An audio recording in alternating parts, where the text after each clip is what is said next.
Learnlogicpro is proud to present Logic Pro 9 at Learnlogicpro.com.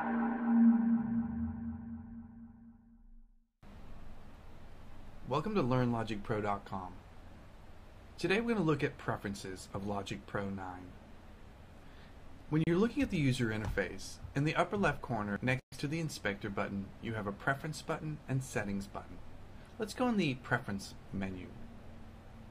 When the preference menu opens up, we're going to choose the general option. Now, preferences, so you understand correctly, are an option or a specific preference that you would like to change that globally changes logic. What I mean is, every project you open, if you change the preference here, will reflect that specific change. So, here in the preferences, as we look at the preference window, in the general option, the first tab is project handling. Now, when Logic loads up and it launches the application, you have an action, a startup action, and here in this drop-down you get to specify that startup option. There's everything from open the most recent project to ask me what to do, here at ask. Open the most recent project is the default option when you install Logic Pro. I personally like to load up to the project template window. That gives me then an option to load from a pre-existing template, be it an auto load or some sort of genre-based template that I would like to use that day. You can also create new project using a default template. And the reason I mention this is back in the older days, if you will, in previous versions of Logic, you created what's called an auto load. And the auto load was thrown into a specific folder and launched that particular template when Logic was opened, and that was your auto load. Well, if you do want to use an auto load and you would like that auto load to load each time, you will want to change this preference in project handling to create new project using a default template. Once you've done that, then use the choose button to specify the template. If you hit choose and you've made your own templates, you would choose that specific template here. You could also specify one of the templates that have been pre-made for you if you choose to use that template over and over and would like to just open to that template. Below there we have, when opening the project, ask to close the current projects. Now, sometimes you want to have multiple projects open so you can shuttle files back and forth to those multiple projects that you're working on. And you can have an option to close the current project you're working on. Again, this is a global preference. Below that we have an option to export the MIDI file.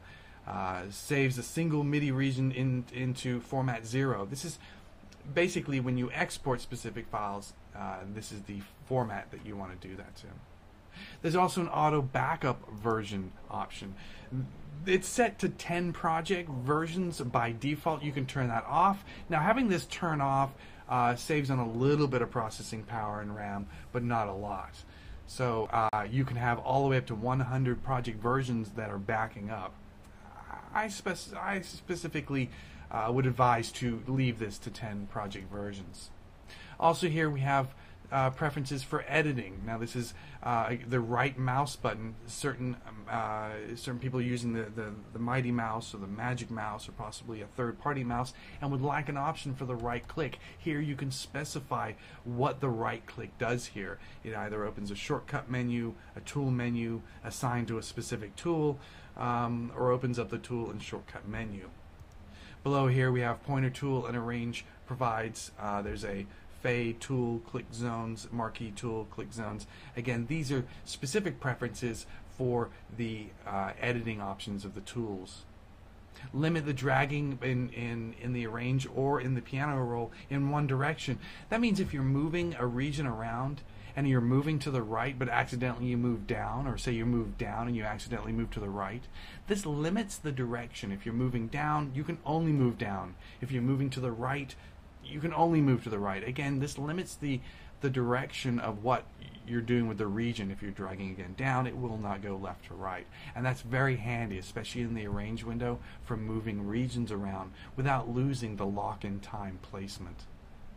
Double-clicking a region opens up what? In this case, it opens up the piano roll. You can change that if you're a score editor guy and you want the double-clicking of the MIDI parts or the MIDI regions to open up to the score editor. You can do that here and specify that so all of your projects do that. Moving on down, we have the number of undo steps. This is your undo or undo history. We'll talk about it a little bit later, but this is how you specify the number of steps of undo. Again, moving down, add last edit function to the region name, living groove connection, smart loop handling of the scissors.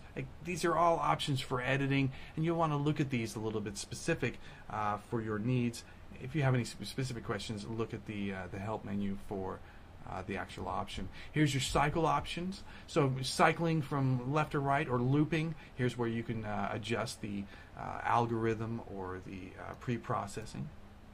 You've got the catch. This is the when you press play, if it catch when Logic starts, catch when the moving the playhead. Again, these are catch options for the playhead in the arrange window. Cap Lock's key. This enables the Cap Lock's keyboard.